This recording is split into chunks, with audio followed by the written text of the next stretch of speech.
Кезінде Орусияда мигрант болуп иштеп жүргөн Каныбек Эсенгелдиев Ташкөмүр шаарында балдарды кол күрөшкө машыктырып жатканына 8 жылдын жүзү болду. Алгач чакан, шарты жок жайда спортчуларды даярдаган Эсенгелдиев бир нече жыл аракет кылып заманбап спорт зал курдурду. Ага дем берүүчү гранттын эсебинен 2.100.000 сом сарпталган. Ал эми ичиндеги шаймандарын дем берүүчүлөрдүн жардамында толуктаган. Негизи бул дем берүүчү грантта ичиндеги шаймандары анын ичинде жок. Капитальный ремонт болгон. Шаймандарды биз өзүбүздүн күчүбүз менен, элдин күчү менен, тааныш достордун, окуучулардын күчү менен, өзүмдүн аракетим менен калган толтургам да. Анан бул жерде бир эле машыгуу жолу, бир эле кол күрөш эмес. Бул жерде пауэрлифтинг, гиревый спорт, ошол спортторду кошуп алып кетебиз. Спортзал чакан болгону менен мында кол күрөшкө кызыккан 200дөй бала кезектешип машыгат. Алардын арасында Жалал Абад облусунун аймагынан сырткары Ош облусунан да спортчулар бар. Ташкөмүрдөгү спорт залдын дагы бир өзгөчөлүгү мында ден соолугуна мүмкүнчүлүгү чектелген балдар, жашы улуу инсандар да машыгат. Алардын бири 14 жаштагы Элнур Узбеков, ал биринчи топтогу майып. Анткени менен 1,5 жылдан бери спорттун кол күрөш түрү менен машыгып келет. Күн сайын денеси чыңдалып баратканын айткан Элнур алдыда кол күрөш боюнча дүйнө чемпиону болуу максаты бар. Уже залга келгенде күчтүү болуп калдым. Анан мен апамдан сурадым, кол күрөшкө машыкса болобу? Ал ооба болот деп айтты. Мен катыштым. Азыр уже күчтүү болуп калдым. Мен чемпион мира болом. Каныбек Эсенгелдиев 8 жыл аралыгында 2 дүйнө чемпионун чыгарды. Алардын бири 20 жаштагы Өткүр Аскат уулу. Өткүр кол күрөш ирими уюшулгандан тарта машыгып жаткан балдардын сап башында. Ал дүйнөлүк жана азиялык мелдештерде Кыргызстандын желегин желбиретип келет.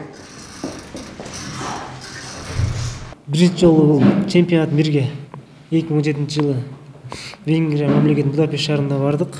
Ал жактан 3-чү орунду алып калдым, тилеки бар сол колдон. 2018 жылы Турцияга бардык, Анталия шаарына. Ошол жактан сол колдон 2, оң колдон 1-чи месттен алдык.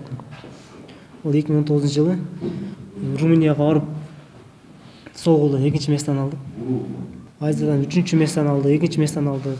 Кубок Азиядан да 2-чи месттен алдык. Кол күрөштө мыкты болуу үчүн денени ар тараптуу өнүктүрүп, эң негизгиси билектин булчуңдарын чыңдоо зарыл. Каарманыбыз кол күрөшкө машыгуу үчүн атайын сатып алынган шаймандын деле анчейин зарылчылыгы жок дейт. Көмүр салган, ун салган, кант салган эле чирте каптарды алып келип эле ошолор менен эле машыктыр чыкты. Азыр деле ошону биз токтотпойбуз.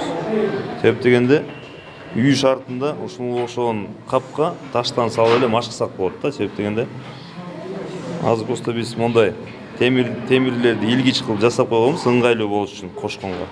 Ушуну мондай кылып көтөрсөң, именно кол күрөшкө пайдалуу жактары көп да. Мондай кылып көтөрөбүз, чтобы запястье күч келиш үчүн мондай кылып.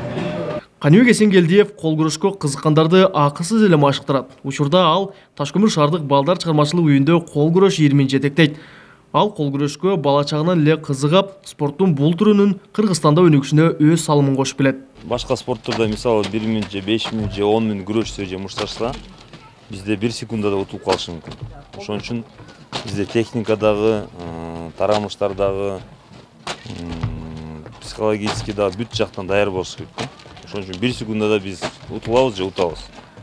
Андан кийинкиси, мисалы башка спорттордо динамический болсо, в основном тренировкалар. Бизде тренировкалар ошонусу менен өзгөчөлөнөт да. Себеп дегенде бизде мисалы үчүн турникке тартындыкпы?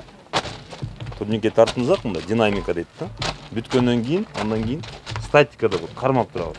Каарманыбыз учурда 37 жашта, 2 уул, 1 кыздын атасы. Анын атасы шахтер болсо, апасы үй кожойкасы болгон. Калыбек Учкунбайұлы, Тынчбек Тоолдаев, Жалал Абад облусу.